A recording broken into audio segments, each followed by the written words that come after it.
നമുക്ക് ദൈവവചനം നമുക്ക് ശ്രമിക്കുവാനായിട്ട് കർത്താവ് സഹായിച്ചല്ലോ. നല്ല ഒരു ആലോചനയാണ്.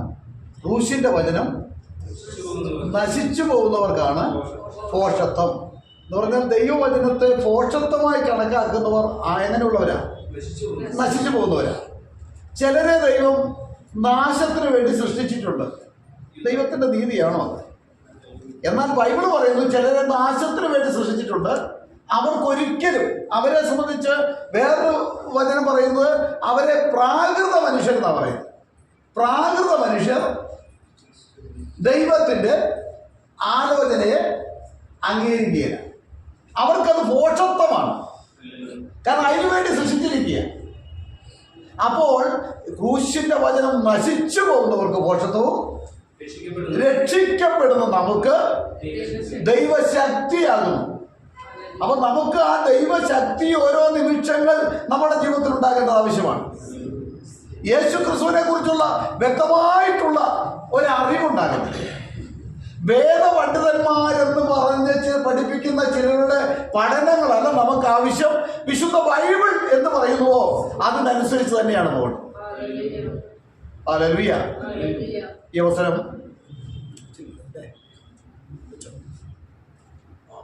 നമുക്ക് കർത്താവിന് സ്തോത്രം. നമുക്ക് ഇതിനോട് ചേർന്ന് ഒരു ദൈവജനം നമുക്ക് ശ്രദ്ധിക്കാം. ഇന്ന് നമ്മുടെ ടിൻഡു ബ്രദർ പറഞ്ഞ നല്ല ആശയമാണ്.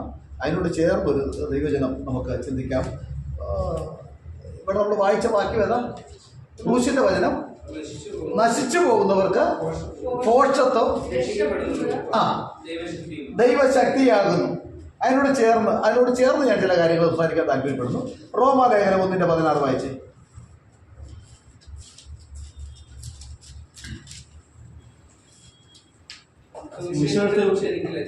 സുവിശേഷത്തെ കുറിച്ച് എനിക്ക് ലജ്ജയില്ല.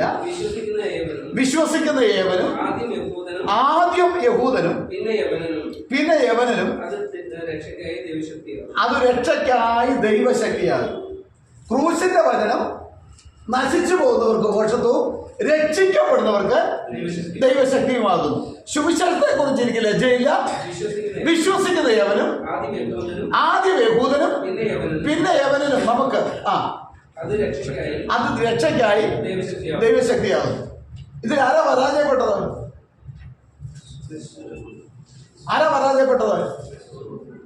ആദ്യം യഹൂദന് ഈ രക്ഷയുടെ പദ്ധതിയുമായിട്ട് സർവശക്തനായ ദൈവം രക്ഷയുടെ പദ്ധതി ഒരുക്കിയതാണ്. ആരാണ് രക്ഷകനായിട്ടുള്ളത്? യഹോവ തന്നെയാണ് അല്ലേ? പുത്രൻ രക്ഷിക്കുമെന്നല്ല ബൈബിളിൽ വചനം. ആര് രക്ഷിക്കുമെന്നാണ്? വായിച്ചേ യെശയ്യാവ് 25:9 യഹോവ വന്നു രക്ഷിക്കും എന്ന് വ്യക്തമായിട്ട് അവിടെ വാക്യം കാണുകയാണ്. അന്നാളിൽ ഇതാ നമ്മുടെ ദൈവം. ഇതാ നമ്മുടെ ദൈവം എന്ന് പറഞ്ഞാൽ ആരുടെ ദൈവമാണ്? ഇസ്രായേലിന്റെ ദൈവമാണ്. ഇതാ നമ്മുടെ ദൈവം. ഇസ്രായേലിന്റെ ദൈവം ആരാ? യഹോവയല്ലാതെ മറ്റൊരു ദൈവമില്ല. അവനെ അത്രയും നമ്മുടെ ദൈവം വന്ന് നമ്മളെ രക്ഷിക്കുമെന്ന് അവനെയാണ് നമ്മൾ കാത്തിരുന്നത്. അവൻ നമ്മളെ രക്ഷിക്കും. അവൻ തന്നെ യഹോവ. അവനെ എത്രയും കാത്തിരുന്നത്. അപ്പൊ യഹോവ വന്ന് രക്ഷിക്കുമെന്ന് വിശുദ്ധ ബൈബിൾ നമ്മെ പഠിപ്പിക്കുക.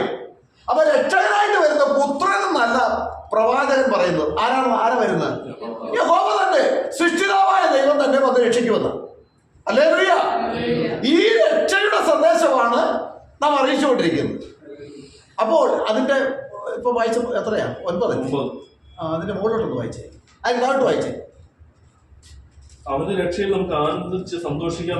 അവന്റെ രക്ഷയിൽ നമുക്ക് ആനന്ദിച്ച് സന്തോഷിക്കാം. ആരുടെ രക്ഷയിൽ? ശ്രദ്ധിക്കണം, നമ്മൾ കാര്യങ്ങൾ മനസ്സിലാക്കി പോകണം. കേവലം വിഡ്ഢികളായി ആരെങ്കിലും എന്തെങ്കിലും പറയുന്നത് കേട്ടോണ്ട് യാത്ര ചെയ്യേണ്ടവരല്ല നമ്മള്. അപ്പോൾ യഹോവ രക്ഷിക്കാൻ വരുമെന്നും അവന്റെ രക്ഷയിൽ വേണം നമുക്ക് സന്തോഷിക്കാൻ പറഞ്ഞത്. അങ്ങനെ സന്തോഷം നടന്നോ? യഹോവ രക്ഷിക്കാൻ വന്നപ്പോ ആ സന്തോഷം ഉണ്ടായോ? ഉണ്ടായി. വാക്യം ലൂക്കോസ് 2:10 വായിച്ചു. ദൂതൻ അവരോട് ഭയപ്പെടേണ്ട, സർവജനത്തിനും ഉണ്ടാകുവാനുള്ള ഒരു മഹാസന്തോഷം ഞാൻ നിങ്ങളോട് സുവിശേഷിക്കുന്നു. കർത്താവായ ക്രിസ്തു എന്ന രക്ഷിതാവ് ആരാ ജനിച്ചിരിക്കുന്നത്? കർത്താവായ ക്രിസ്തു. ഇവൻ ആരാണ്? ഇവൻ കർത്താവാണ്. ഇവൻ ആരാണ്? ഇവൻ തന്നെയാണ് ക്രിസ്തു, വേറൊരുത്തനല്ല. പിന്നെ ഇവൻ ആരാണ്? ഇവൻ തന്നെ രക്ഷകൻ എന്ന് പറഞ്ഞാൽ യഹോവ രക്ഷിക്കും. യഹോവ തന്നെ രക്ഷകനായി വന്നവനാണ് നമ്മുടെ കർത്താവായ യേശു. ഇതാണ് നമ്മുടെ സുവിശേഷം. ഇതിനെ വെല്ലുവിളിക്കുവാൻ ഈ ലോകത്തിൽ ഒരു ദുഷ്ടശക്തിക്കും ഇന്ന് വരെ കഴിയുകയുമില്ല. നമ്മൾ പ്രസംഗിക്കുന്ന കാര്യമാണ് സൃഷ്ടിതാവായ ഏക ദൈവം രക്ഷകനായി വന്ന ചരിത്രത്തെയാണ് നമ്മൾ ലോകത്തോട് വിളിച്ചറിയിക്കുന്നത്. സൃഷ്ടിതാവായ ദൈവം തന്റെ വലതുഭാഗത്തുണ്ടായിരുന്ന പുത്രനെ കൂടെ നീ പോയി ചാകട, എനിക്ക് ചാകാനൊന്നും പറ്റില്ല, ഞാൻ പ്രായമൊക്കെ ആയിട്ടിരിക്കില്ലേ, നരച്ച മുടിയൊക്കെ ആയിട്ട് എനിക്ക് ക്ഷീണമായി, അതുകൊണ്ട് ഞാൻ എടുത്തോളാം, നീ പോയി രക്ഷിച്ചു എന്ന് പറഞ്ഞ് തന്റെ വലതുവശത്തിരുന്ന പുത്രനെ ഇവിടെ തള്ളിവിട്ടതല്ല. ആണോ? അല്ല, ദൈവം തന്നെ നമ്മളെ രക്ഷിച്ചു. അവൻ രക്ഷയ്ക്ക് വേണ്ടി മറ്റൊരു പദ്ധതി തയ്യാറാക്കി. Hallelujah, hallelujah. അതുകൊണ്ടല്ലേ ദൈവം പറയുന്നത് അവൻ തന്റെ ജനത്തെ, വായിച്ചു മത്തായിയുടെ സുവിശേഷം 1:21.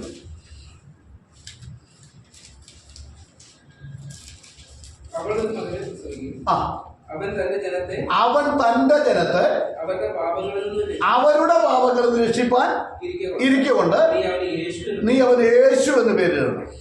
അപ്പൊ യേശു എന്നുള്ളതിന്റെ പേരിന്റെ അർത്ഥം എന്താ? ആര് രക്ഷിക്കും? അവൻ. ഈ അവനാരാ? ആരാണോ, ആരുടെയാണോ ജനം, ആരാണോ സൃഷ്ടിച്ചത്, ആ സൃഷ്ടിതാവ് തന്റെ ജനത്തെ രക്ഷിക്കാൻ പോകുന്നു. അവൻ ദൈവം തന്റെ ജനത്തെ രക്ഷിക്കാനിരിക്കൊണ്ട് നീ അവൻ യേശു എന്ന് പേരിടണം. യേശു എന്ന് പറഞ്ഞാൽ അതിന്റെ അർത്ഥം യഹോവ രക്ഷകൻ, സൃഷ്ടിതാവായവൻ രക്ഷകൻ. അതാണ് നമ്മുടെ സുവിശേഷം. ഈ സുവിശേഷമാണ് ലോകത്തോട് അറിയിക്കേണ്ടത്. Hallelujah, hallelujah. ദൈവത്തിന്റെ വലതുഭാഗത്ത് അങ്ങനെ വാക്യമില്ല. ദൈവത്തിന്റെ വലതുവശമൊന്നും വാക്യമില്ല, വചനമില്ല, ബൈബിളിലില്ല. ഉണ്ടോ? ഇല്ല. പിന്നെ എന്താ പറയുന്നത്? അവന്റെ വലതുവശത്ത് പുത്രൻ ഇരിക്കുന്നു എന്ന് പറഞ്ഞാൽ അതിന്റെ അർത്ഥം എന്തുവാ? അതാണ് മലയാളത്തിൽ ഉള്ള അങ്ങനെ ഒരു വാക്ക്. ദൈവത്തിന്റെ വലതുവശത്ത് പുത്രൻ ഇരിക്കുന്നു. ഞാൻ ചോദിക്കട്ടെ, ദൈവത്തിന്റെ വലതുവശത്താണ് ഈ പുത്രൻ ഇരിക്കുന്നതെങ്കിൽ പുത്രന്റെ ഏത് വശത്താ പിതാവിരിക്കുന്നത്? ഇടതുവശത്താണ്. ഒരിക്കൽ ഇടതുവശത്തുള്ളവര്, യേശുവിന്റെ ഇടതുവശത്തുള്ളവര് എങ്ങനെ വിളിക്കുമെന്നാ ബൈബിൾ പറയുന്നത്? ശപിക്കപ്പെട്ടവരെ എന്നെ വിട്ടുപോകുവിൻ. പിതാവ് ശപിക്കപ്പെട്ടവനാണ്. വലതുവശത്ത് പുത്രൻ, ഇടതുവശത്ത് പിതാവ്. ഹല്ലേലൂയ എന്ന് പറഞ്ഞാൽ ദൈവത്തിന്റെ വലതുവശം എന്ന് പറഞ്ഞാൽ ഇവിടുത്തെ ബെന്തക്കോസുകാരും കത്തോലിക്ക തുടങ്ങി ബെന്തക്കോസുകാർ പറഞ്ഞവരെ പഠിപ്പിച്ച ആ ദുരുപദേശമല്ല അതിന്റെ ശരി. ദൈവത്തിനൊരു വലതുവശവും ഇല്ല, ഇടതുവശവും ഇല്ല. പിന്നെ ദൈവത്തിന്റെ വലതുവശം എന്ന മലയാളത്തിലേ ഉള്ളൂ. അത് ഇംഗ്ലീഷ് എങ്ങനെ പറയുന്നത്? Right hand of God. ദൈവത്തിന്റെ വലങ്കരത്തിന്മേൽ. ദൈവത്തിന്റെ വലങ്കരം എന്ന് പറഞ്ഞാൽ എന്തുവാ? ദൈവത്തിന് വലങ്കരമുണ്ടോ? ബൈബിൾ അത് വായിക്കുമ്പോൾ ദൈവം ആത്മാവാണ്. ആത്മാവിന് വലതുവശവും ഇല്ല, ഇടതുവശവും ഇല്ല. ആത്മാവിന് വലങ്കരവും ഇല്ല, ഇടങ്കരവും ഇല്ല. നമുക്ക് പരിചയമുള്ള വർണ്ണനകൾ കൊണ്ട് ദൈവത്തിന്റെ പ്രവൃത്തി ഒന്ന് വെളിപ്പെടുത്തുക മാത്രമാണ് ചെയ്തത്. ഇവിടുത്തെ ഒരു തൃത്വ പാസ്റ്റർ, ഒരു ബെന്തക്കോസിന്റെ പാസ്റ്റർ, 3 ബൈബിൾ കോളേജിൽ പഠിപ്പിക്കുന്ന ഒരു പാസ്റ്റർ, ഞാൻ പലപ്പോഴും പറഞ്ഞിട്ടുള്ളതാണ്. അദ്ദേഹം എൻ്റെ അടുക്കൽ വന്നിട്ട് തൃത്വം തെളിയിക്കാനായിട്ട് വന്നിട്ട് എന്നോട് പറഞ്ഞു, ദൈവത്തിന്റെ വലതുവശത്ത് ദൈവപുത്രൻ ഇരിക്കുന്നത് അപ്പോസ്തല പ്രവൃത്തി വാക്യമില്ലേ? ഞാൻ പറഞ്ഞു അങ്ങനെ ഇല്ല. പുള്ളി വായിച്ചു. ഇത് പിന്നെന്താ? ഞാൻ പറഞ്ഞത് നന്നായിട്ട് വായിക്കേ. അതിൻ്റെ പുള്ളിയുടെ കയ്യിൽ ഇംഗ്ലീഷും മലയാളം കൊണ്ടുള്ള ബൈബിളാണ്. ആ ഇംഗ്ലീഷിൻ്റെ വായിക്കേ. അതിനകത്ത് റൈറ്റ് സൈഡ് എന്നല്ല, റൈറ്റ് ഹാൻഡ് ഓഫ് ഗോഡ് എന്ന്. മനസ്സിലായില്ലേ? ഇതാണ് പിശാച് ഇവരുടെ മനസ്സിനെ കുരുടാക്കുന്നത്. ഞാൻ ചോദിച്ചു, ശരി, ഞാൻ നിങ്ങൾ പറയുന്നത് അങ്ങ് അംഗീകരിച്ചു, ദൈവത്തിന് വലതുവശം ഉണ്ടെന്ന് അങ്ങ് ചിന്തിക്കാം. അങ്ങനെയെങ്കിൽ ദൈവത്തിന് നിങ്ങൾ എന്തുകൊണ്ട് ദൈവത്തിന്റെ വലതുവശം എന്ന് വിശ്വസിക്കുന്നു? എന്നോട് പറഞ്ഞ വാക്ക് ഇങ്ങനെയാണ്, ബൈബിൾ പഠിപ്പിക്കുന്നു, അത് ഞാൻ വിശ്വസിക്കുന്നു. ഉടനെ ഞാൻ എടുത്തു ചോദിച്ചു, ബൈബിൾ എന്തെല്ലാം പഠിപ്പിക്കുന്നുവോ അതെല്ലാം നിങ്ങൾ അങ്ങനെ വിശ്വസിക്കുന്നുവോ? ഉടനെ നെഞ്ചത്ത് കൈയടിച്ചോണ്ട് പറയൂ, ബൈബിൾ എന്ത് പഠിപ്പിക്കുന്നുവോ അതെല്ലാം ഞാൻ അങ്ങനെ തന്നെ വിശ്വസിക്കുന്നു. ഞാൻ ഈ പാസ്റ്ററോട് ചോദിച്ചു, ആ പാസ്റ്റർ ഇന്നും കൊച്ചിയിലുണ്ട് കേട്ടോ, എന്നോട് നമുക്കൊരു ദിവസം കാര്യങ്ങൾ ചെയ്യാവുന്ന വർഷങ്ങളായി. ഇപ്പൊ കാണുമ്പോൾ കൈ പൊക്കി കാണിക്കും, ചോദിച്ചാൽ സുഖമായിരിക്കും എന്ന് മാത്രം പറയും. കാരണം ബൈബിളിൽ എന്തെല്ലാം പറഞ്ഞിരിക്കുന്നുവോ അതെല്ലാം അങ്ങനെ തന്നെ നിങ്ങൾ വിശ്വസിക്കുന്നുവോ? അപ്പോൾ യേശു നാമത്തില് ഒരു വീട്ടിൽ ചെന്ന് തൃത്വം തെളിയിക്കാനായിട്ട് പുള്ളിയുടെ ശിഷ്യന്മാരുമായിട്ട് വന്നതാണ്. ആ സമയത്ത് ഞാൻ അവിടെ ചെന്നു. എന്നാലുള്ള സംഭാഷണമാണ്. ബൈബിൾ അങ്ങനെ വിശ്വസിക്കുന്നുവോ? ഒരുപക്ഷെ ഇതുകൊണ്ട് അദ്ദേഹം കേൾക്കും. നമ്മൾ ലൈവ് ഉള്ളതുകൊണ്ട് കേൾക്കണം. കാരണം ബൈബിൾ പറയുന്ന എന്തും അങ്ങനെ തന്നെ വിശ്വസിക്കുന്നു എന്ന് ചോദിച്ചപ്പോൾ ചങ്കത്ത് കൈവച്ച് ബൈബിൾ എന്ന് പറയുന്നു അത് അങ്ങനെ തന്നെ വിശ്വസിക്കുന്നു. ഉടനെ ഞാൻ ചോദിച്ചു, ദൈവത്തിന് ചിറകുണ്ടോ? ദൈവത്തിന് ചിറകുണ്ടോ? ജോയ് പാഷ എന്താ ഈ വിഡിത്തം പറയുന്നത്? ദൈവത്തിന് ചിറകുണ്ടോ എന്നാ ചോദിക്കുന്നത്? ദൈവത്തിന് ചിറകുണ്ടോ? ദൈവത്തിന് എങ്ങനെ ചിറകുണ്ടാവുന്നത്? ഞാൻ പറഞ്ഞു ബൈബിൾ പറയുന്നു ദൈവത്തിന് ചിറകുണ്ടെന്ന്. പറഞ്ഞ എവിടെ? ഞാൻ പറഞ്ഞു അവന്റെ ചിറകിൻ നിഴലിൽ നിങ്ങൾ ശരണം പ്രാപിക്കും. അത്യുന്നതന്റെ ചിറകിൻ നിഴൽ. അപ്പൊ അത്യുന്നതനായ ദൈവത്തിന് ചിറകില്ലേ? ഒരക്ഷരം ഈ പണ്ഡിതൻ മിണ്ടിയില്ല. ദൈവത്തിന്റെ ചിറക് എന്ന് പറഞ്ഞാൽ ഈ പപ്പന്തു എന്ന് പറഞ്ഞാൽ അക്ഷയനായ ദൈവത്തിന്റെ തേജസ്സിനെ നിങ്ങൾ ക്ഷയമുള്ള മനുഷ്യൻ, നാൽക്കാലി, ഇടജാതി ഇവയുടെ രൂപസാദൃശ്യമാക്കി മാറ്റരുത് എന്നാണ് റോമലേഖനം പറയുന്നത്.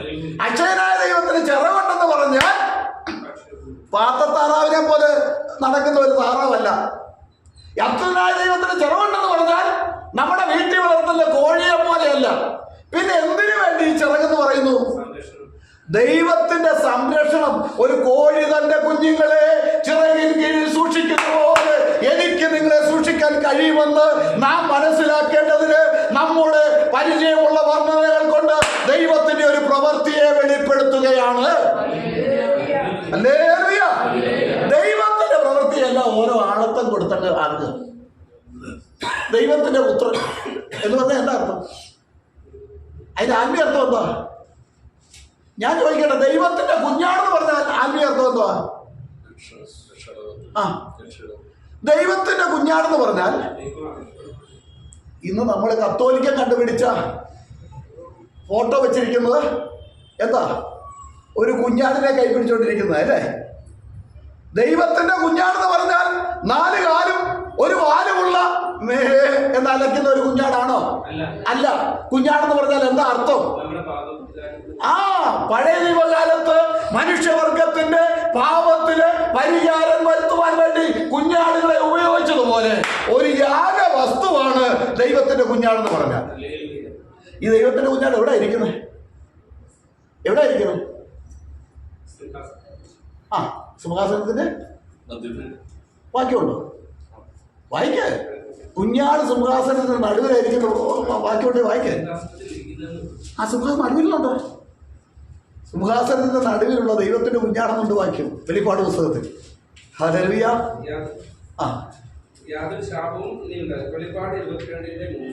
അവിടെയല്ല, പിന്നെ പ്രദീപേ, വെളിപ്പാട് പുസ്തകം നിങ്ങൾ പറഞ്ഞിട്ടുള്ളതാണല്ലോ.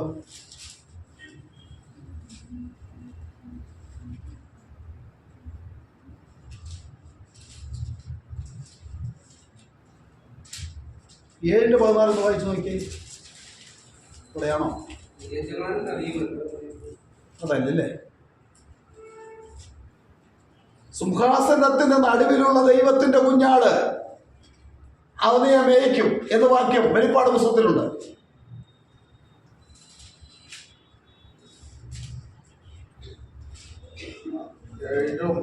7:9 വായിച്ചേ. ഇതിനുശേഷം സകലജാതികളിലും ഗോത്രങ്ങളിലും വംശങ്ങളിലും ഭാഷകളിലും നിന്നുള്ളതായി ആർക്ക് പെണ്ണിക്കൂടാത്ത ഒരു മഹാപുരുഷാരം വെള്ളനിലയിൽ ധരിച്ച് കയ്യിൽ കുത്തോലമായി സിംഹാസനത്തിനും കുഞ്ഞാടിനും മുമ്പാകെ നിൽക്കുന്നത് ഞാൻ കണ്ടു. രക്ഷ എന്നുള്ളത് സിംഹാസനത്തിൽ ഇരിക്കുന്നവനായ നമ്മുടെ ദൈവത്തിന്റെയും കുഞ്ഞാടിന്റെയും ദാനം എന്ന അത്യുച്ചത്തിൽ ആർച്ചുകൊണ്ടിരുന്നു. എവിടെയായിരിക്കുന്നത്? സിംഹാസനത്തിലിരിക്കുന്നവനായ. സിംഹാസനം ആരായിരിക്കുന്നത്? ദൈവവും കുഞ്ഞാടും. അതിന്റെ പ്രതിവ് വായിച്ചു. നമ്മൾ വായിച്ചു 22-ാം അധ്യായം വായിച്ചു. ദൈവത്തിന്റെയും കുഞ്ഞാടിന്റെയും സിംഹാസനം അവന്റെ ദാസന്മാർ അവനെ ആരാധിക്കും. അവർ അവന്റെ മുഖം കാണും. സിംഹാസനം ആയിരിക്കുമെന്ന ഒന്ന് പോലെ വായിച്ചു. വീതിയുടെ നടുവിൽ ദൈവവും കുഞ്ഞാടെന്ന് പറയുന്ന പുത്രൻ രണ്ട് വ്യക്തികളാണെന്ന് പഠിപ്പിക്കുന്ന തൃത്വക്കാരോട് ചോദിക്കണം. ദൈവവും കുഞ്ഞാടും രണ്ട് വ്യക്തികളാണെങ്കിൽ എത്ര സിംഹാസനം കാണണം? രണ്ട് സിംഹാസനം കാണണം. ഇവിടെ ദൈവവും കുഞ്ഞാടും വീതിയുടെ നടുവിൽ ദൈവത്തിന്റെയും കുഞ്ഞാടിന്റെയും സിംഹാസനത്തിൽ, സിംഹാസനങ്ങളിലല്ല, സിംഹാസനത്തിൽ നിന്ന് പുറപ്പെടുന്നതായി കാണിച്ചു. നദിക്ക് ഇക്കരെയും അക്കരെയും അത് 12 വിധം ഫലം കഴിച്ചു. മാസം തോറും അതത് ഫലം കൊടുക്കുന്നു. വൃക്ഷത്തിന്റെ ഇല ജാതികളുടെ രോഗശാന്തിക്ക് ഉതകുന്നു. യാതൊരു ശാപവും ഇനി ഉണ്ടാകുകയില്ല. ദൈവത്തിന്റെയും കുഞ്ഞാടിന്റെയും സിംഹാസനം അതിലിരിക്കും. അവൻ അതിന്റെ അവന്റെ ദാസന്മാർ അവനെയല്ല, അവനെ ആരാധിക്കും. ആരെ ആരാധിക്കും? കുഞ്ഞാട്. അത് തന്നെ, അതാണ് 7:15. സിംഹാസനത്തിന്റെ മധ്യയുള്ള കുഞ്ഞാട്. അപ്പൊ പിതാവ് വേറൊരാളാണെങ്കിൽ മധ്യ കയറി കുഞ്ഞാടിരുന്ന പിതാവ് എവിടെ ഇരിക്കും? ഏതെങ്കിലും ഒരു സൈഡിലായിരിക്കില്ലേ? സൈഡിലായിരിക്കല്ലേ? അവിടെ എന്താ മനസ്സിലാക്കേണ്ടത്? ദൈവവും കുഞ്ഞാടും എന്ന് പറഞ്ഞാൽ രണ്ട് വ്യക്തിയല്ല, ദൈവത്തിൽ തന്നെയുള്ള ഒരു രക്ഷയുടെ പദ്ധതി എടുത്ത് കാണിക്കുകയാണ്. അത് പരിശുദ്ധാത്മാവില്ലാത്തവന് മനസ്സിലാവുകയില്ല. അതിന് പരിശുദ്ധാത്മ പ്രാപിക്കണം. പരിശുദ്ധാത്മ പ്രാപിക്കണം എന്ത് ചെയ്യണം?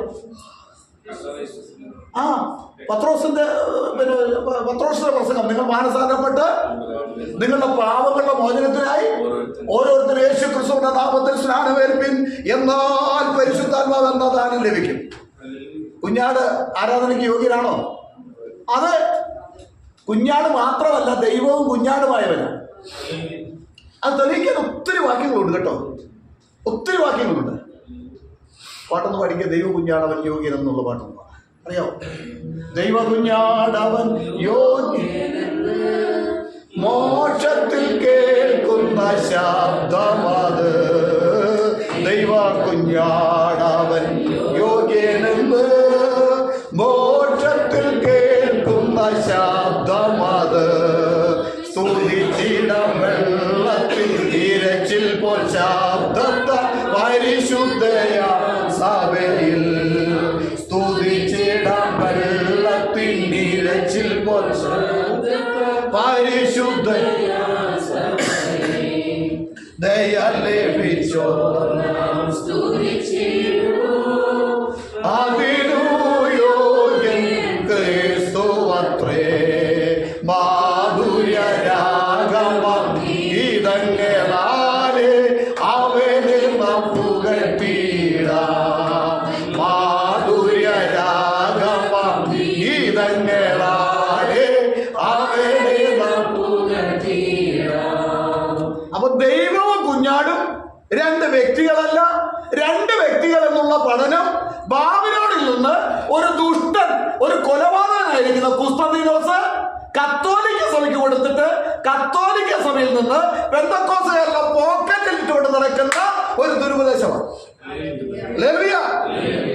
കത്തോലിക്ക സഭ അതല്ലേ? കത്തോലിക്ക സഭയെ കുറിച്ച് ബൈബിൾ എന്താ പറയുന്നത്? എന്തോ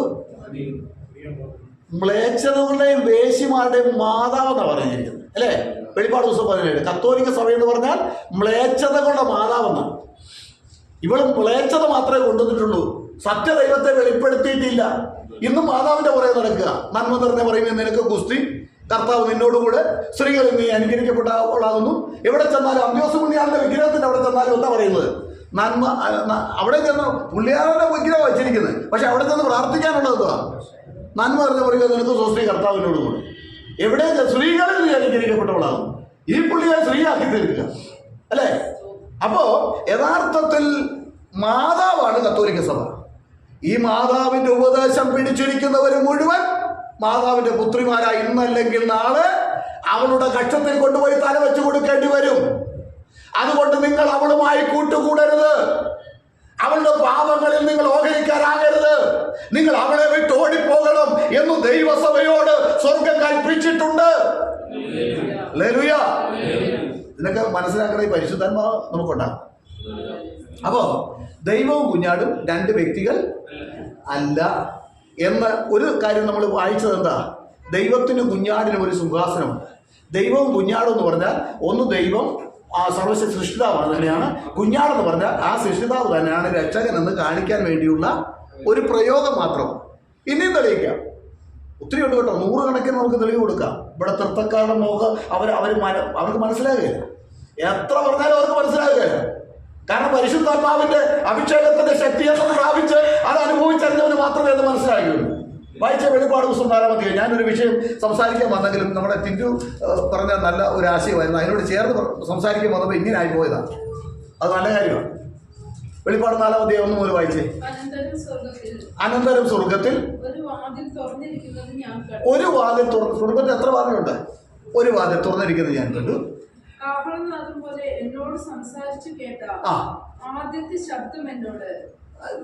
എത്രയാ വായിക്കുന്നത്? വായിച്ചു. ആദ്യത്തെ ശബ്ദം എന്താണ്? അത് വായിച്ച് പൂർത്തീകരിച്ചിരിക്കുക. സ്വർഗത്തിൽ ഒരു വാതിൽ തുറന്നു വെച്ചിരിക്കുന്നു. അനന്തരം സ്വർഗത്തിൽ ഒരു വാതിൽ തുറന്നിരിക്കുന്നത് ഞാൻ കണ്ടു. കാഹളനാദം പോലെ എന്നോട് സംസാരിച്ചു കേട്ട ആദ്യത്തെ ശബ്ദം എന്നോട് ഇവിടെ കയറി വരിക, മേലാൽ സംഭവിക്കാനുള്ളത് ഞാൻ നിനക്ക് കാണിച്ചു തരാം എന്ന് കൽപ്പിച്ചു. ഉടനെ ഞാൻ ആത്മവിവശനായി സ്വർഗത്തിൽ ഒരു സിംഹാസനം വെച്ചിരിക്കുന്നു. അവിടെയാണ് സ്വർഗത്തിൽ ഒരു സിംഹാസനം വെച്ചിരിക്കുന്നത്. സിംഹാസനത്തിൽ ഒരുവൻ ഇരിക്കുന്നതും കണ്ടു. സിംഹാസനത്തിൽ ഒരുവൻ ഇരിക്കുന്നത് ഞാൻ കണ്ടു. വെച്ച് വായിക്കണ്ട, നമുക്ക് പയ്യെ പോയാൽ മതി. സ്വർഗത്തിൽ ഒരു സിംഹാസനം വെച്ചിരിക്കുന്നതും സിംഹാസനത്തിൽ ഒരുവൻ ഇരിക്കുന്നു എന്ന് ആര് പറഞ്ഞു? അങ്ങനെ വന്നു. യോഹന്നാനാ പറഞ്ഞത്. അതിന് ഒന്നുകൂടെ വിശദീകരണം കൊടുത്ത ആര് പറഞ്ഞു? കണ്ടവനാ പറഞ്ഞത്. സ്വർഗത്തിലെ ദർശനം കണ്ടവൻ പറയുക, സ്വർഗത്തിൽ ഒറ്റ സിംഹാസനമേ ഉള്ളൂ, സിംഹാസനത്തിൽ ഒരുവനായി ഉള്ളൂ എന്ന് കണ്ടവൻ പറയുക. കാണാത്തവൻ ഇവിടെ കിടന്ന് പറയുന്നത് എന്തുവാ? സ്വർഗത്തിൽ എത്ര പേരുണ്ട്? 3 പേരിരിപ്പുണ്ടെന്ന്. സ്വർഗത്തിൽ 3 സിംഹാസനവും 3 പേർ അവിടെ ഇരിക്കുന്നുണ്ടെന്ന് കാണാത്തവൻ പറയുന്നു. കണ്ടവൻ എന്താ പറയുന്നത്? ഒരുവൻ ഇരിക്കുന്നു. ഒരു സിംഹാസനം വെച്ചിരിക്കുന്നു, സിംഹാസനത്തിൽ ഒരുവൻ ഇരിക്കുന്നത് ഞാൻ കണ്ടു. പിന്നെ ഇനി കണ്ടത് പിതാവാണെന്ന് അവിടെ പറയുന്നുണ്ടോ? തൃത്തക്കാരനെ പഠിപ്പിക്കുന്നതനുസരിച്ച് അത് പിതാവെന്നാണ് പറയുന്നത്. നമ്മളത് അംഗീകരിക്കാൻ കേട്ടോ, പിതാവാണെന്ന് തന്നെ നമുക്ക് അംഗീകരിക്കാം, അതിന് കുഴപ്പമൊന്നുമില്ല. പക്ഷെ വായിക്കേണ്ട രീതിയിൽ വായിക്കുകയും പഠിക്കേണ്ട വിധത്തിൽ പഠിക്കണമെന്നുള്ളത്. വായിച്ചേ. ഇരിക്കുന്നവൻ കാഴ്ചയ്ക്ക് സൂര്യകാന്തത്തോടും. ഇപ്പൊ ഇരിക്കുന്നവൻ പിതാവ് നല്ലെന്ന് പറയുന്നത് അല്ലേ? എന്നാൽ പിതാവ് നമുക്ക് വചനത്തിനോട് തെളിവ് കൊടുക്കാം. അവര് പിതാവെന്ന് പറയുന്നത് എന്താണെന്ന് പറയുന്നത് അവർക്ക് അറിയത്തില്ല. അവര് പിതാവെന്ന് പറഞ്ഞാൽ വേറൊരുത്തൻ ഇരിക്കുന്നു, അതിൻ്റെ കൂടെ പുത്രൻ പലവശത്ത് എപ്പോഴും ഇങ്ങനെ വലങ്കൈ പിടിച്ചുകൊണ്ട് നടക്കുന്നു. ഇതാണ് അവർ പഠിപ്പിക്കുന്നത്. ഇവിടെ സിംഹാസനത്തിൽ ഒരുവൻ ഇരിക്കുന്നു, ഇരിക്കുന്നവൻ കാഴ്ചയ്ക്ക് സൂര്യകാന്തത്തോടും പൽപരാഗത്തോടും സദൃശ്യൻ. സൂര്യകാന്തത്തോടും പൽപരാഗത്തോടും സദൃശ്യൻ. ഞാനിങ്ങനെ ഇവിടെ നിന്ന് നോക്കുന്നു, വളരെ ഏറ്റവും അങ്ങനെ ഇരിക്കുന്നത് ഇപ്പം നമ്മുടെ ടിൻഡു സഹോദരനും എൽദോസ് ബ്രദറുമായിരിക്കുന്നത്. കണ്ണിന് അല്പം കാഴ്ച കുറവാണെങ്കിലും ഇരിപ്പ് കണ്ടിട്ട് ആരാണെന്ന് തോന്നുന്നു? ടിൻഡു ആണ്. അത് നമ്മുടെ എൽദോസ് ബ്രദറാണെന്ന് അത് തോന്നും അല്ലേ? കാഴ്ചയ്ക്ക് എൽദോസ് ബ്രദറിനെ പോലെ തോന്നുന്നു, അല്ല ഇന്നയാളെ പോലെ തോന്നുന്നു പറയാം. ഇവിടെയും കാഴ്ചയ്ക്ക് എന്താ തോന്നുന്നത്? സൂര്യകാന്തത്തോടും പൽപരാഗത്തോടും സദൃശ്യൻ. എന്താണ് സൂര്യകാന്തം? ഒരു രത്നക്കല്ലാണ് അല്ലേ? എന്ന് പറഞ്ഞാൽ ഏറ്റവും അതിവന്മയായി വെട്ടിത്തിളങ്ങുന്ന ഒരു രത്നക്കല്ലിനെയാണ് സൂര്യകാന്തം എന്ന് പറയുന്നത്. പൽപരാഗം എന്ന് പറഞ്ഞാലോ കടുഞ്ചുവപ്പുള്ള രത്നക്കല്ലിനെ പൽപരാഗത്തോട് സദൃശ്യപ്പെടുത്തി പറയുന്നു. അപ്പോൾ ഇരിക്കുന്നവൻ കാഴ്ചയ്ക്ക് സൂര്യകാന്തത്തോട് പൽപരാഗത്തോട് സദൃശ്യം എന്ന് പറഞ്ഞാൽ അതിന് വാക്യമുണ്ട് ഇല്ലേ? ഏതാ? ഉത്തമഗീതം 5:10 നോക്കിയേ. ഉത്തമഗീതം 5:10 നോക്കിയേ.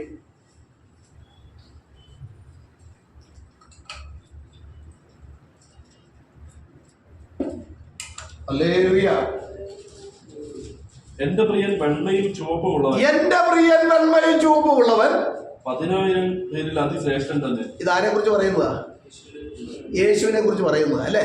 അത് ഇവിടുത്തെ തൃപ്പക്കാരും സമ്മതിക്കും, യേശുവിനെ കുറിച്ചായി പറയുന്നു. എന്റെ പ്രിയ വെണ്മയും ചുവപ്പുള്ളവൻ. ഇവിടെ യോഹന്നാൻ സ്വർഗത്തിൽ ചെന്ന് തന്റെ ആത്മാവ് സ്വർഗത്തിൽ ചെന്ന് നോക്കിയപ്പോൾ സ്വർഗത്തിൽ ഒരു സിംഹാസനം വെച്ചിരിക്കുന്നു, സിംഹാസനത്തിൽ ഒരുവൻ ഇരിക്കുന്നത് കണ്ടു.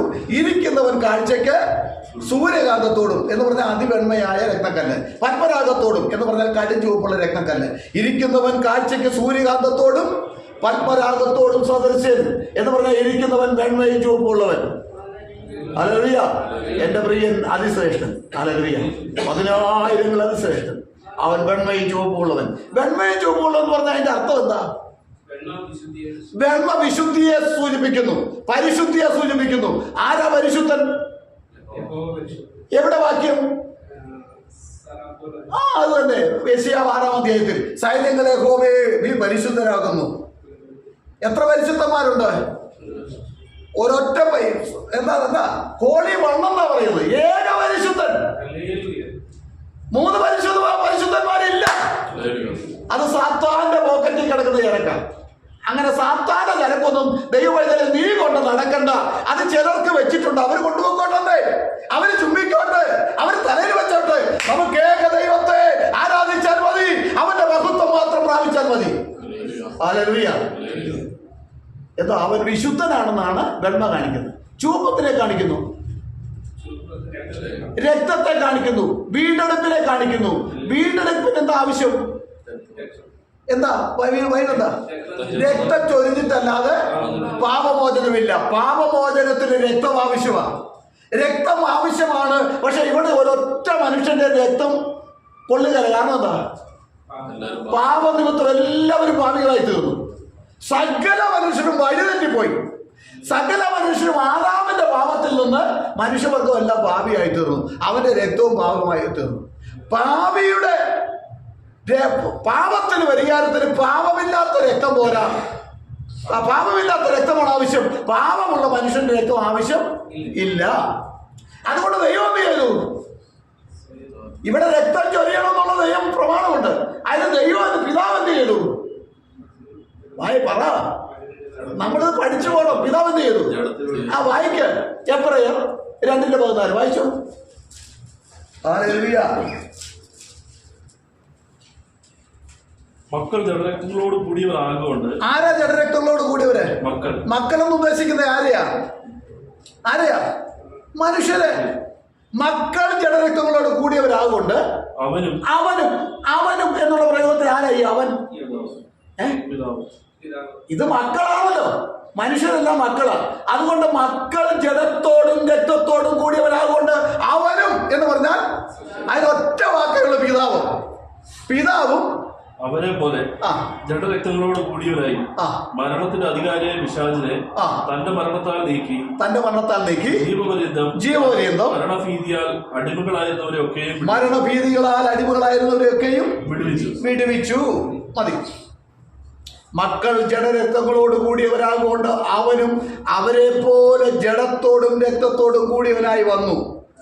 ആര് ജഡത്തോടും രക്തത്തോടും കൂടിയവനായി വന്നു? പിതാവായ ദൈവം. പിതാവായ ദൈവത്തിന് ജഡമുണ്ടോ? ഇല്ല. രക്തമുണ്ടോ? ഇല്ല. പക്ഷെ ഇവിടെ പാപം പരിഹരിക്കണമെങ്കിൽ എന്താ ആവശ്യമാണ്? ജഡവും രക്തവും ആവശ്യമാണ്. അതിന് ദൈവം എന്ത് ചെയ്തു? ഹല്ലേലൂയ. ദൈവം എന്ത് ചെയ്തു? ഫിലിപ്പിയർ ലേഖനം എന്താ പറയുന്നത്? അവൻ വേഷത്തിൽ മനുഷ്യനായി വിളങ്ങി, മനുഷ്യ സാദൃശ്യത്തിലായി. 1 തീമോഥെയോസ് 3:16 എന്താ വായിക്കുന്നത്? ദൈവം ജഡത്തിൽ വെളിപ്പെട്ടു. മലയാളത്തിൽ ഇല്ലത് കേട്ടോ. മലയാളത്തിൽ അവൻ ജഡത്തിൽ വെളിപ്പെട്ടെന്നു. ഇംഗ്ലീഷിലും മറ്റുള്ള ഭാഷാന്തരങ്ങളെല്ലാം ദൈവം ജഡത്തിൽ വെളിപ്പെട്ടെന്ന്. ഹല്ലേലൂയ. അപ്പം ജഡമില്ലാത്ത അല്ലെങ്കിൽ രക്തമില്ലാത്ത ദൈവം മനുഷ്യരെ വീണ്ടെടുക്കുവാൻ രക്തവും ജഡവുമായി കടന്നു വന്നു. ഒരു കുഞ്ഞാടിനെ പോലെ യാഗമാകാൻ അവൻ കടന്നു വന്നു. അതുകൊണ്ടാണ് ഭക്തന്മാർ പാടിയത്, വേഷത്തിൽ മനുഷ്യനായി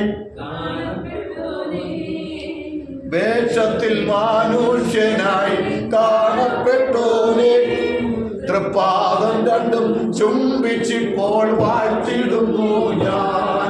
തൃപ്പാദം രണ്ടും ചുംബിച്ചിപ്പോൾ വാഴ്ത്തിടുന്നു ഞാൻ.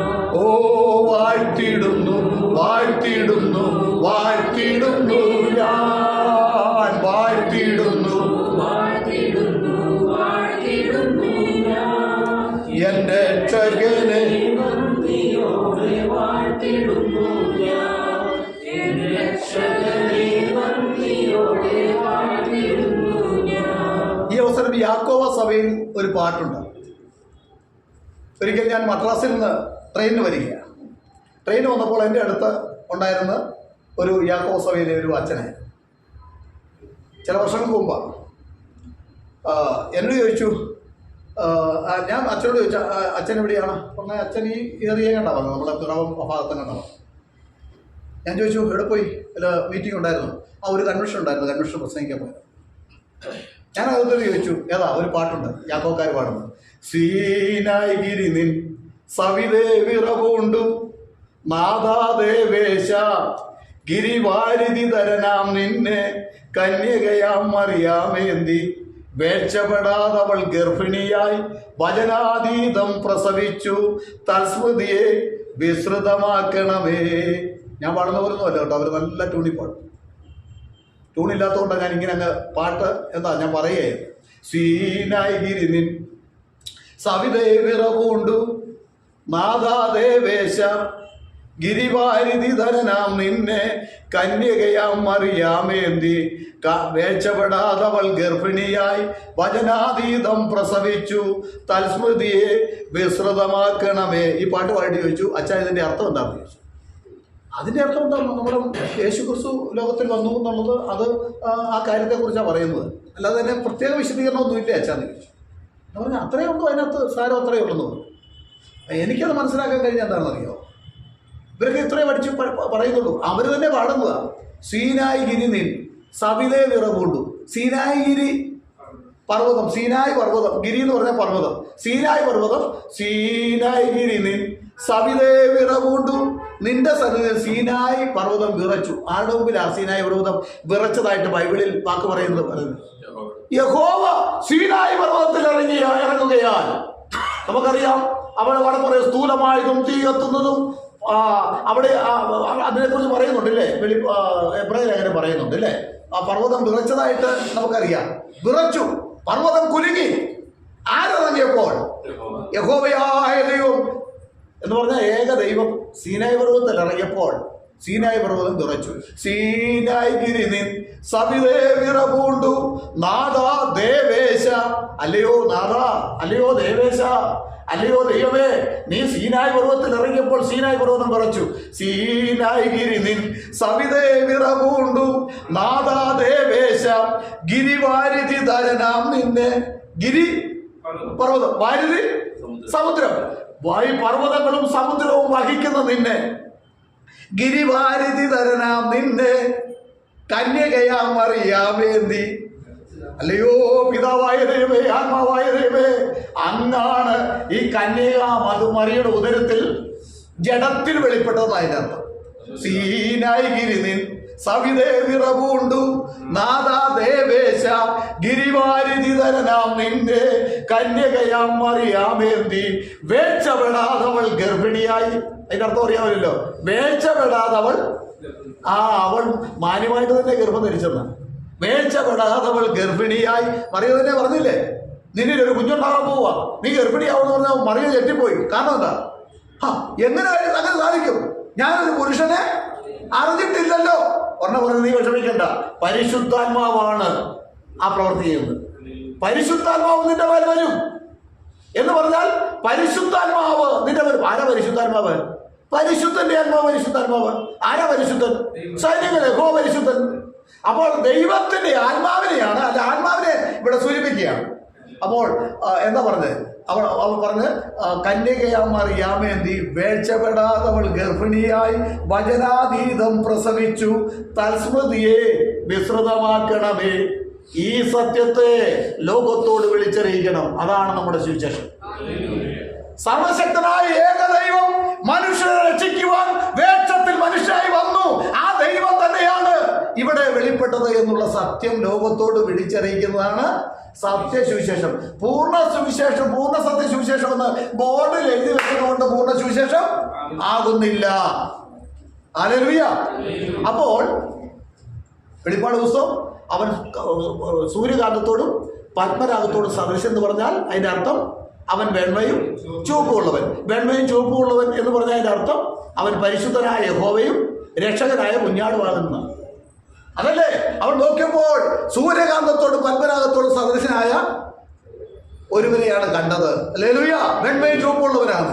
അതാണ് നമ്മൾ മുമ്പേ വായിച്ച യെശയ്യാവ് 25:9. യഹോവ നിങ്ങളെ രക്ഷിക്കും. അവൻ യഹോവയായിരിക്കുമ്പോൾ, അവൻ പരിശുദ്ധനായിരിക്കുമ്പോൾ തന്നെ നിങ്ങളെ രക്ഷിക്കുവാൻ കടന്നു വരാൻ പോകുന്നു. ഈ സത്യത്തെ ലോകത്തോട് അറിയിക്കണം. ഒന്ന് വായിച്ചേ, യോഹന്നാൻ 8:24 വായിച്ചേ.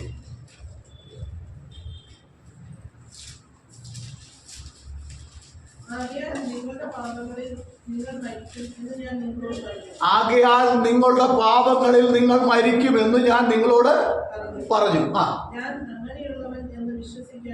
ഞാൻ അങ്ങനെയുള്ളവൻ എന്ന് വിശ്വസിക്കാൻ നിങ്ങൾ നിങ്ങളുടെ പാപങ്ങളിൽ മരിക്കും. എങ്ങനെയുള്ളവൻ എന്ന് വിശ്വസിക്കണം? എങ്ങനെയുള്ളവൻ എന്നാ വിശ്വസിക്കേണ്ടത്? ഇംഗ്ലീഷ് ഉണ്ടോ? ഒന്ന് എടുത്ത് വായിച്ചു. നമ്മളൊന്നും ഇംഗ്ലീഷ് പണ്ഡിതന്മാരൊന്നും ആയിട്ടല്ല ദൈവം ഇത് വെളിപ്പെടുത്തിയത്. നമ്മൾ വലിയ പണ്ഡിതന്മാരൊന്നുമല്ല.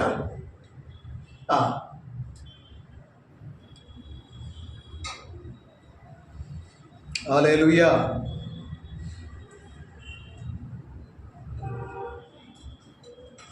I said therefore to you that ye shall die in your sins. For if ye believe not that I am He. I am he. ഞാൻ അവനെന്ന് നിങ്ങൾ വിശ്വസിച്ചില്ലെങ്കിൽ നിങ്ങൾ നിങ്ങളുടെ പാവങ്ങളിൽ ഒന്ന് മനസ്സിൽ ഇരുന്നോളൂ. ഈ വാക്യം ഇല്ലേ, ഈ വാക്യം മനസ്സിൽ ഞാൻ അവനെന്ന് വിശ്വസിക്കണം. ആരെന്ന് വിശ്വസിക്കണം? ഞാൻ തന്നെ അവനെന്ന് വിശ്വസിക്കാത്തവൻ എല്ലാം ബന്ധക്കോസുകാരനാണെങ്കിലും അവൻ റാവിയാണെന്നാണ് ബൈബിൾ പറയുന്നത്. അവനെന്ന് വിശ്വസിക്കണം. എന്താ? ആരെന്ന് വിശ്വസിക്കണം? അതിന് എന്തെങ്കിലും ഒത്തുവാക്യമുണ്ടോ? യെശയ്യാവ് 52:6 വായിച്ചേ. 52:6 അതുകൊണ്ട് എന്റെ ജനം എന്റെ നാമത്തെ അറിയും. യഹോവ പറയുക, അതുകൊണ്ട് എന്റെ ജനം എന്റെ നാമത്തെ അറിയും. അപ്പോൾ നേരത്തെ ഉള്ളത് അറിഞ്ഞിട്ടുള്ളതോ? അതെന്റെ നാമമല്ലേ? അതുകൊണ്ട് എന്റെ ജനം എന്റെ നാമത്തെ അറിയും. ഭാവിയിൽ അറിയുന്ന കാര്യമാണ്. എന്റെ ജനം എന്റെ നാമത്തെ അറിയും. അതുകൊണ്ട് ഞാൻ തന്നെയാകുന്നു പ്രസ്താവിക്കുന്നവരെന്ന് അവർ അന്നറിയും. ഞാൻ തന്നെയാകുന്നു പ്രസ്താവിക്കുന്നത് അന്നറിയും. അതും ഇംഗ്ലീഷിൽ ഒന്ന് വായിച്ചു. 52:6 അല്ലേ? അതല്ലേ? Therefore my people shall know my name. Therefore they shall know in that day that I am He. That I am He. ഞാൻ അവനാകുന്നുവെന്ന് അന്നാളിൽ എന്റെ ജനം അറിയും എന്ന് യഹോവ പറയുക. ഞാൻ അവനാകുന്നുവെന്ന്. ഏതാ മനസ്സിലാവുന്നുണ്ടോ? യേശു എന്താ പറയുന്നത്? ഞാനാകുന്നവൻ. യഹോവ എന്താ പറഞ്ഞത്? ഞാനാകുന്നവൻ ഞാനാകുന്നു. ഞാനാകുന്നവൻ ഏതാണ്? ഞാനാകുന്നവൻ ഞാനാകുന്നു. ഇവിടെ ഒന്നുകൊണ്ട് യഹോവ പറയുക ഞാനാകുന്നവൻ ഞാനാകുന്നു. അവിടെ ഒന്നുകൊണ്ട് യേശു പറയുക ഞാനാകുന്നവൻ ഞാനാകുന്നു. രണ്ട് ഞാനാകുന്നവനില്ല. ഇവിടെ ഒന്നുകൊണ്ട് യഹോവ പറയുക എന്താ? I am He. ഞാൻ അവനാകുന്നു എന്ന് യഹോവ പറയുക. യേശു അവിടെ ഒന്നുകൊണ്ട് പറയുക I am He. ഞാൻ അവനാകുന്നു. പിന്നെ ഒന്നുകൂടെ കൂട്ടി പറഞ്ഞു എന്താ? ഞാൻ അവനെന്ന് നിങ്ങൾ വിശ്വസിച്ചില്ലെങ്കിൽ എന്താ? ഞാനാണ് യഹോവ എന്ന് വിശ്വസിക്കാൻ നിങ്ങൾ നിങ്ങളുടെ പാപങ്ങളിൽ മരിക്കും. യേശു യഹോവ എന്ന് വിശ്വസിക്കാത്തവൻ, യേശു മാത്രമാണ് ഏകദൈവം എന്ന് വിശ്വസിക്കാത്തവൻ എത്ര അന്യഭാഷ പറഞ്ഞാലും എത്ര വിശുദ്ധ ജീവൻ നയിച്ചാലും അവൻ പാപിയാണെന്ന് വിശുദ്ധ ബൈബിൾ പറയുന്നു. ഹല്ലേലൂയ. അവൻ പാപിയാ. ഞാൻ അവനെന്ന് വിശ്വസിക്കാത്ത ഇനി ദൈവമക്കളായി തീരാൻ എന്താ ചെയ്തത്? ദൈവമക്കളായി തീരാൻ എന്താ ചെയ്തത്? യേശുവിനെ കർത്താവെന്ന് വായി കൊണ്ട് ഏറ്റു പറയണം. അതിന്റെ അർത്ഥം എന്തുവാ? എന്താ ആൽവിൻ? യേശുവിനെ കർത്താവെന്ന് വായി കൊണ്ട് ഏറ്റു പറയണം എന്ന് പറഞ്ഞ അർത്ഥം എന്തുവാ?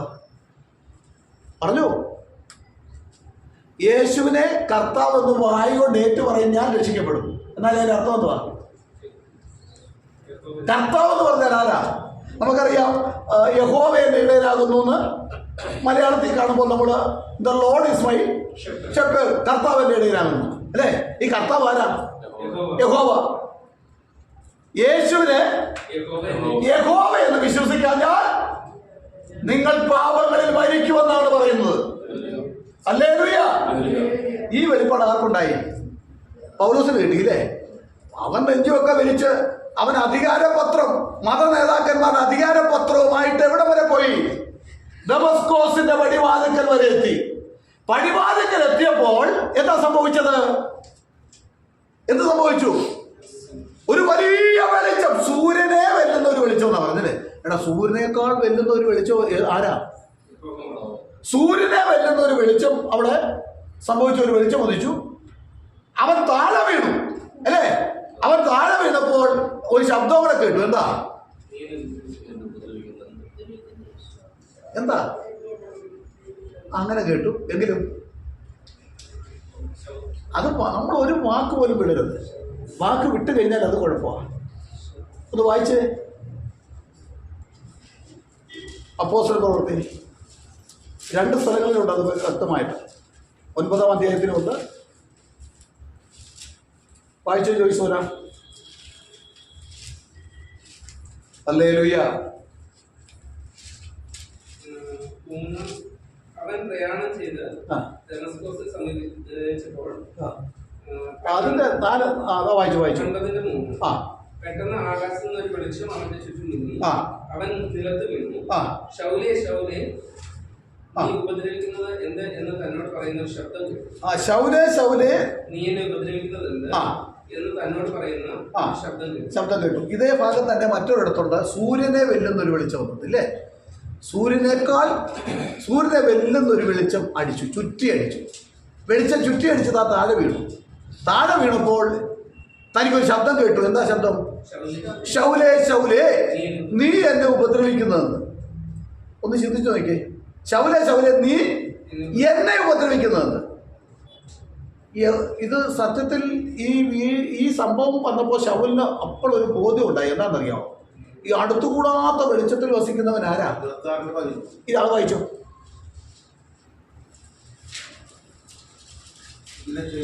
ഞാൻ മഹാപുരോഹിതന്മാരുടെ അധികാരത്തോടും ആജ്ഞയോടും കൂടെ ദമാസ്കസിലേക്ക് യാത്ര പോകുമ്പോൾ അധികാരപത്രമൊക്കെ ഉണ്ട്, മനുഷ്യന്റെ അധികാരപത്രമൊക്കെ ഉണ്ട് കേട്ടോ. അതിനൊന്നും വലിയ കഥയില്ല. രാജാവെ, നാട്ടുച്ചയ്ക്ക് ഞാൻ വഴിയിൽ വെച്ച് സൂര്യന്റെ പ്രകാശത്തെ കവിഞ്ഞൊരു വെളിച്ചം, സൂര്യന്റെ പ്രകാശത്തെ കവിഞ്ഞൊരു വെളിച്ചം ആകാശത്ത് നിന്ന് എന്നെയും എന്നോട് കൂടെ യാത്ര ചെയ്തതിനെ ചുറ്റി പ്രകാശിക്കുന്നത്. ചുറ്റി അടിച്ചു. വായിച്ചു. ഞങ്ങളെല്ലാവരും നിലത്ത് വീണപ്പോൾ ശവലെ ശവലെ, നീ എന്നെ ഉപദ്രവിക്കുന്നത് എന്ത്?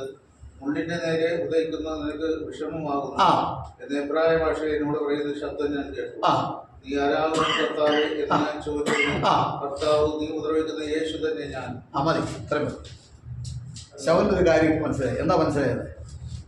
ഒരു വലിയ പ്രകാശം ചുറ്റിയടിച്ചപ്പോൾ അടുത്തുകൂടാത്ത വെളിച്ചത്തിൽ സൂര്യനേക്കാൾ വെല്ലുന്ന പ്രകാശമുള്ളവൻ ആരാ? പിതാവായ യഹോവയായ ദൈവമാ. അതുകൂടാതെ ഒന്നുകൂടെ ഉറപ്പിക്കാൻ കർത്താവ് ഒന്നുകൂടെ ഉറപ്പിച്ചു. എന്താ വിളിച്ചത്? ശൗലേ ശൗലേ എന്ന് 2 പ്രാവശ്യം വിളിച്ചു. സങ്കീർത്തനത്തിലൊരു വാക്യമുണ്ട്. എന്താ?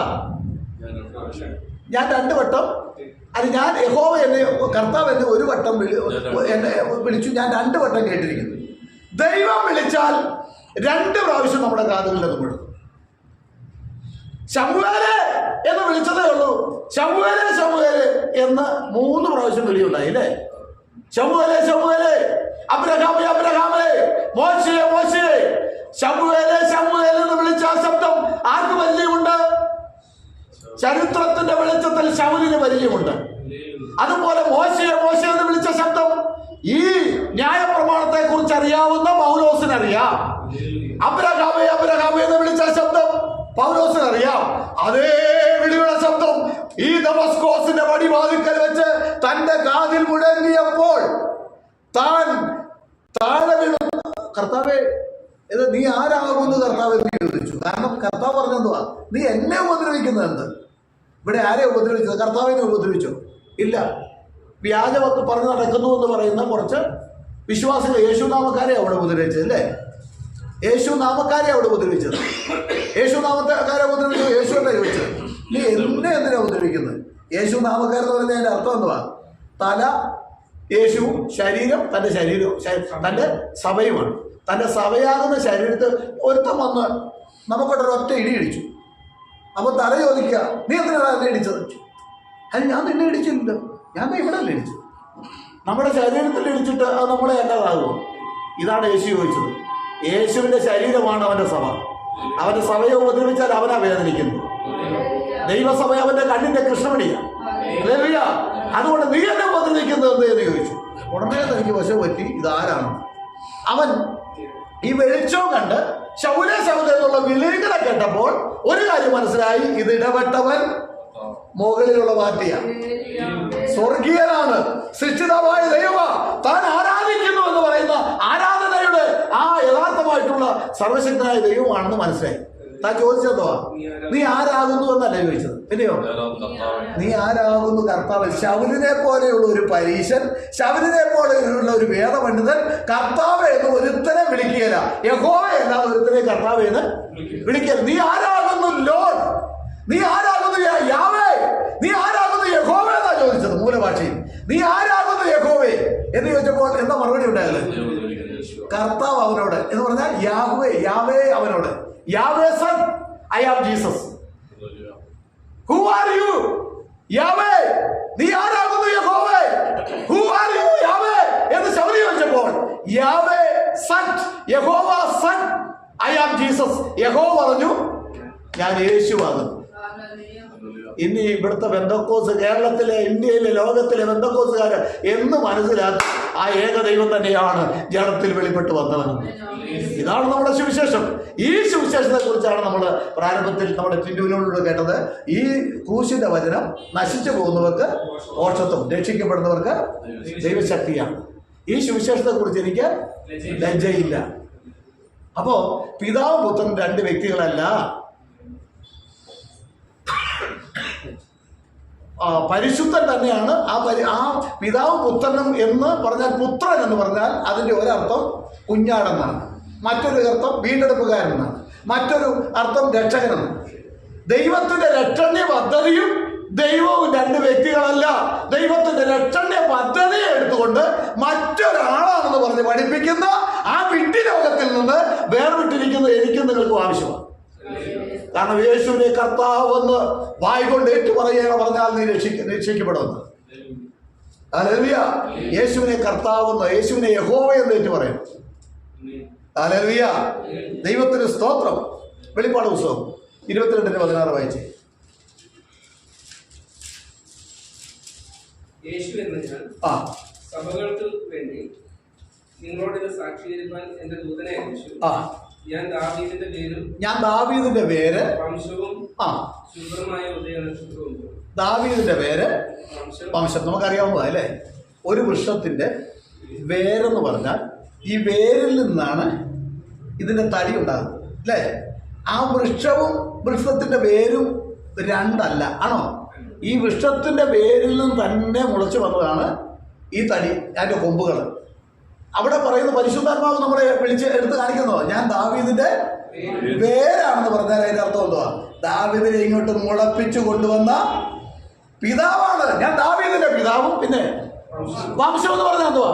ദാവീദിലുണ്ടായ വംശം, തലമുറ എന്ന് പറഞ്ഞാൽ യേശു ക്രിസ്തു ദാവീദിന്റെ അപ്പനാണ്, അപ്പോൾ തന്നെ ദാവീദിന്റെ മകനുമാണ് എന്നല്ലേ അതിന്റെ അർത്ഥം. അപ്പൊ ഈ അപ്പനും മകനും രണ്ട് വ്യക്തികളാണോ? അല്ല. മനുഷ്യന്റെ ചിന്തയിൽ അപ്പനും മകനും രണ്ട് വ്യക്തികളല്ലേ എന്ന് പറഞ്ഞുകൊണ്ടാണ് ഇവരെ പെന്തക്കോസുകാരല്ല ഇവിടെ തലയെ കുത്തി നിൽക്കുന്നത്. അപ്പനും മകനും രണ്ട് വ്യക്തികളല്ലേ? ശരിയാ.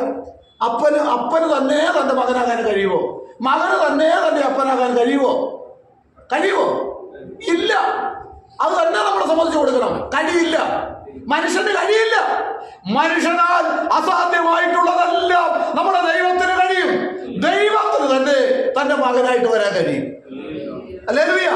സ്വർഗത്തിൽ ഇരിക്കുമ്പോൾ തന്നെ അവനിവിടെ കടന്നു വരാൻ കഴിയും. വായിച്ചു. നമ്മൾ വചനത്തിൽ ഇല്ലാത്തൊന്നും പറയണ്ട. യോഹന്നാൻ 3:13 വായിച്ചു. ഹല്ലേലൂയ.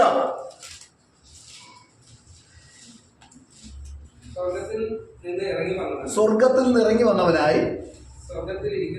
അപ്പൊ സ്വർഗത്തിൽ നിന്ന് ഇറങ്ങി വരുമ്പോ തന്നെ സ്വർഗം കാലിയല്ല. അവിടെ ആരുണ്ട്? ഈ ഇറങ്ങി വന്ന പാർട്ടി തന്നെ അവിടെ ഉണ്ട്. സ്വർഗത്തിൽ നിന്ന് ഇറങ്ങി വന്നവനായി, സ്വർഗത്തിൽ ഇറങ്ങി വന്നവനായി, സ്വർഗത്തിൽ ഇരിക്കുന്നവനായ മനുഷ്യപുത്രനല്ലാതെ ആര് സ്വർഗത്തിൽ? അവൻ സ്വർഗത്തിൽ നിന്ന് ഇറങ്ങി വരുമ്പോൾ തന്നെ അവൻ ഇവിടെ ഉണ്ട്. സ്വർഗം കാര്യമില്ല. അപ്പം യേശു ദൈവമാണെങ്കിൽ യേശു ഇവിടെ നിന്ന് ഇറങ്ങി വന്നപ്പം ലോകത്തിലേക്ക് കടന്നു വന്നപ്പോൾ സ്വർഗം കാര്യമാണോ എന്ന് ചോദിക്കുന്ന മാന്യന്മാരും ഉണ്ട് കേട്ടോ. ദൈവം ആരാണ്? ദൈവ ആത്മാവാണ്. അവൻ അടുത്തുകൂടാത്ത വിളിച്ച് ദോഷിക്കുന്നതിന്. നീ പിന്നെ ആകാശത്തിൽ ആ പാതാളത്തിൽ നിന്റെ കിടക്ക പിരിച്ച അവിടെ ഞാനുണ്ട്. നീ സമുദ്രത്തിന്റെ അറ്റത്ത് പോയി പാർത്താൽ അവിടെയും ഞാനുണ്ട്. ഹല്ലേലൂയ. അവൻ സർവ്വവ്യാപിയാണ്. അവൻ ഈ ഭൂമിയിൽ ഇറങ്ങി വരുമ്പോഴും യേശു ഈ ഭൂമിയിൽ ഇറങ്ങി വരുമ്പോഴും യേശു എവിടെയുണ്ട്? സ്വർഗത്തിലെ സിംഹാസനത്തിന്റെ നടുവിലുണ്ട്. ഒന്ന് വായിച്ചപ്പോൾ വായിച്ച 7:17 വെളിപ്പാട് പുസ്തകം.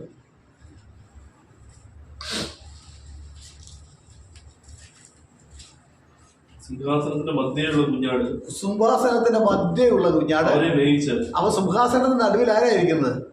കുഞ്ഞാടാണ്. അവൻ കുഞ്ഞാടെന്ന് മാത്രം പറഞ്ഞിട്ട് കാര്യമില്ല, ദൈവവും കുഞ്ഞാടുമായവനാ. നമ്മൾ ആരാധിക്കുന്നവരാ. അതല്ലേ യേശു പറഞ്ഞു, എന്നെ കണ്ടവൻ പിതാവിനെ കണ്ടിരിക്കുന്നു, ഞാനും പിതാവും ഒന്നാകുന്നു. നമ്മൾ ആരാധിക്കേണ്ടത് ആരെയാ? സത്യ നമസ്കാരികൾ പിതാവിനെ സത്യത്തിലും ആത്മാവിലും ആരാധിക്കണം. അപ്പൊ നമ്മുടെ പുത്രനെ ആരാധിക്കുന്നത് ശരിയാണ്. യേശു പറഞ്ഞു, ഞാൻ തന്നെ പിതാവ്, വേറൊരു പിതാവിനെ കാണിച്ചു തരാൻ പറ്റില്ലെന്ന് യേശു പറഞ്ഞിട്ടുണ്ട്. അപ്പോഴും പറ്റുമെന്ന് പറഞ്ഞു കൊടുത്ത് ബന്ധക്കോസ് പണ്ഡിതന്മാർ നടക്കുക, നെഞ്ചും പിരിച്ച് ബൈബിളൊക്കെ പിടിച്ചോണ്ട് 2 പേരാണെന്ന് പറഞ്ഞ് നടക്കുക. യേശു പറയും, എന്നെ കണ്ടവൻ പിതാവിനെ കണ്ടിരിക്കുന്നു, വേറെ പിതാവിനെ കാണിച്ചു തരാൻ. പിന്നെ വേറെ എങ്ങനെ കാണിച്ചു? അങ്ങനെ ഉണ്ടോ? വേറെ എങ്ങനെ കാണിച്ചു തരുമെന്ന് ചോദിക്കുന്നുണ്ടോ? ആ, പിന്നെ വേറെ പിതാവിനെ എങ്ങനെ കാണിച്ചു തരും? എവിടെയാ? യോഹന്നാൻ 14-ാം അധ്യായം വായിച്ചു. ആ ഫിലിപ്പോസിനോട് പറയുന്നു,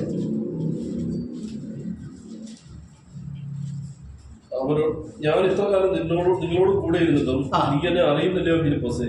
എന്നെ കണ്ടവൻ പിതാവിനെ കണ്ടിരിക്കുന്നു, പിന്നെ പിതാവിനെ ഞാൻ കാണിച്ചു തരണമെന്ന് നീ പറയുന്നത് എങ്ങനെ? ഞാൻ പിതാവിലും പിതാവ് എന്നിലും ആകുന്നു എന്ന് നീ വിശ്വസിക്കുന്നു.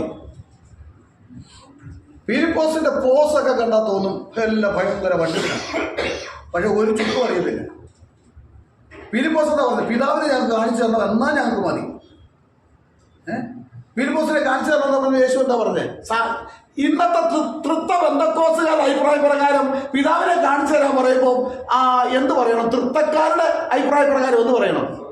നീ വിഷമിക്കേണ്ട, നമുക്ക് ഇവിടെ വെച്ച് പിതാവിനെ ഒന്നും കാണാൻ പറ്റുകയില്ല, പിതാവിനെ ആർക്കും കാണാൻ പറ്റുകയില്ല, അടുത്തുകൂടാത്ത വിളിച്ചിട്ട് അവൻ നമുക്ക് നിത്യത ചെല്ലുമ്പോൾ അവിടെ ചെല്ലുമ്പോൾ കാണാമെന്നാ പറയും. ഇല്ല, അങ്ങനല്ലേ പറയേണ്ടത്? യേശു എന്താ പറഞ്ഞത്? നീ എന്താ ഫിലിപ്പോസേ ചോദിക്കുന്നത്? ഞാൻ ഇത്രയും നാളും നിന്നോട് കൂടി നീ എന്നെ അറിയുന്നില്ലേ?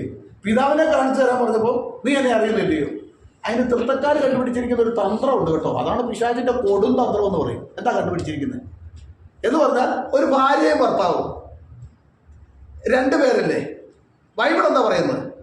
നീ അപ്പനെ അമ്മയുടെ വിറ്റല്ല കേട്ടോ, ഭാര്യയോട് പറ്റിച്ചേരും. അവിടെ ഒരു ചായ ഉള്ളത് കൊണ്ട് ഇടയ്ക്ക് ചായയൊക്കെ വന്നു പോകും. അത് പ്രായത്തിൻ്റെ, അതുകൊണ്ട് നിങ്ങൾ കണക്കാക്കണ്ട. ചില വാക്കുകളൊക്കെ പക്ഷിക്കാൻ. നിങ്ങൾ അപ്പനെ അമ്മയെ വിട്ട് ഭാര്യയോട് പറ്റിച്ചേരും, ഇരുവരും ഒരു ദേഹമായി തരും. അങ്ങനല്ല ബൈബിളിൽ. ഭാര്യയും ഭർത്താവും, യേശു നമുക്കാരുടെ തൃത്വപണ്ഡിതന്മാരി എന്ന് പറയുന്ന ഭാര്യയും ഭർത്താവും ഒരു ദേഹമാണ്. അപ്പോൾ അവർ ചോദിക്കുന്നത്, എന്നാലും ഒന്നാണോ? 2 2അല്ലേ? അപ്പോൾ ഒന്നാണ് 2 2ആണ്, ഒന്നാണ് 2 2ആണ്. ഇതാണ് അവരെടുക്കുന്ന ഉപായം, തന്ത്രം. അങ്ങനെയാണെങ്കിൽ യേശു അങ്ങനെയാണോ പറഞ്ഞത്?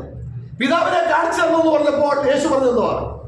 ഞാൻ ഇത്രയും കാലം നിന്നോട് കൂടെ ഇരുന്നിട്ട് നീ എന്നെ അറിയുന്നില്ലയോ? എന്നെ കണ്ടവൻ പിതാവിനെ കണ്ടിരിക്കുന്നു. ഇങ്ങനെ ഭാര്യയും ഭർത്താവ് ഒന്നാണ്, അപ്പോൾ 2ആണെന്ന് പറയുന്ന ഈ തൃത്വപാഷന്മാരെന്ത് പറയണം? പിതാവിനെ കാണിച്ച എന്ത് പറയണം?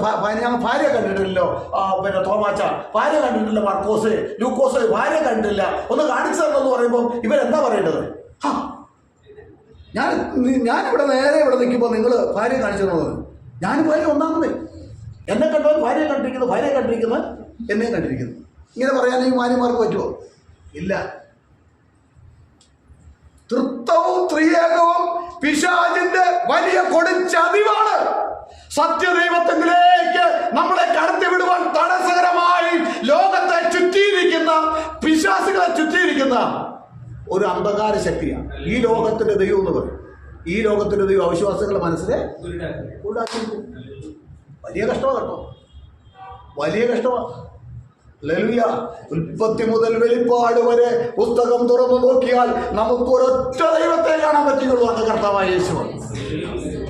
ഉൽപ്പത്തി പുസ്തകത്തിൽ ആദമിന്റെ അടുക്കൽ പാപം ചെയ്തു കഴിഞ്ഞപ്പോൾ ഇറങ്ങിച്ചെന്നവൻ യേശുവാണെന്ന് ബൈബിൾ പഠിപ്പിക്കുന്നു. ഹല്ലേലൂയ.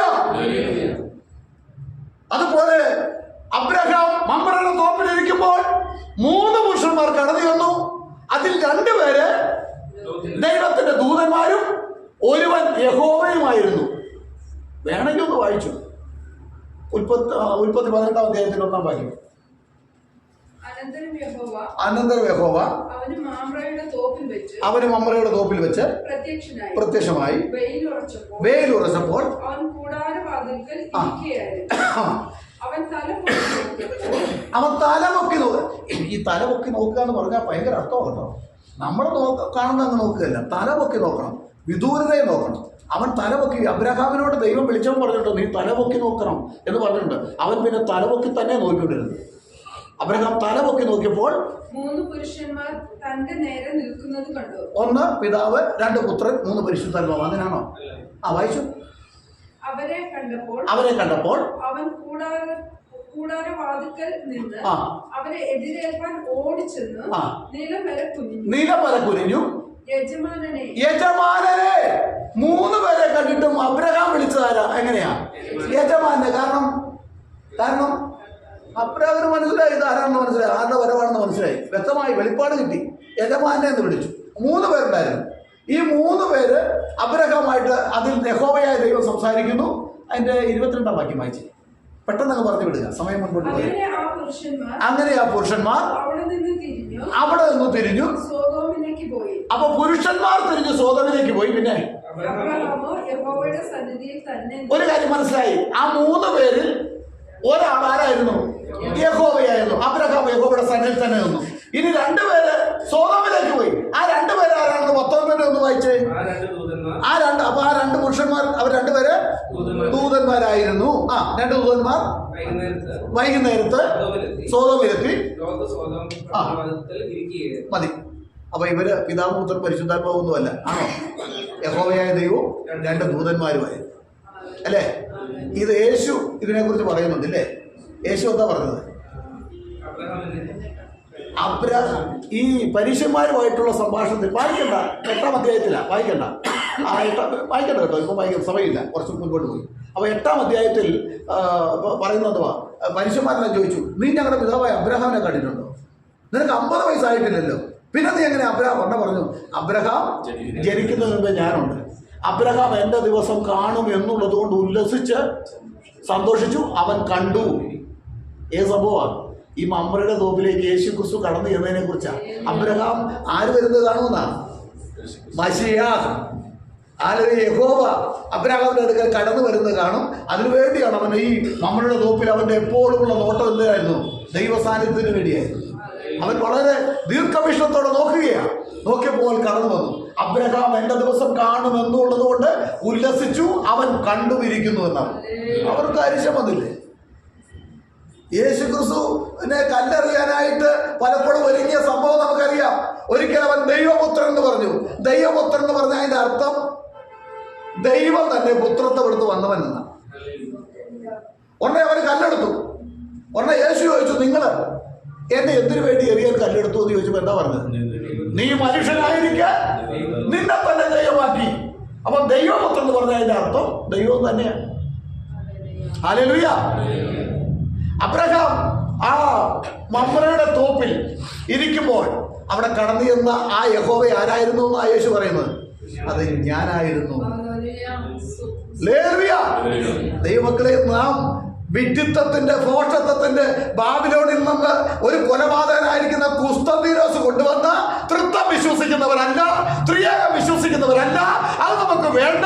നമുക്ക് ഒരുവനെ വേണം, അത് യേശുവിനെയാണ്.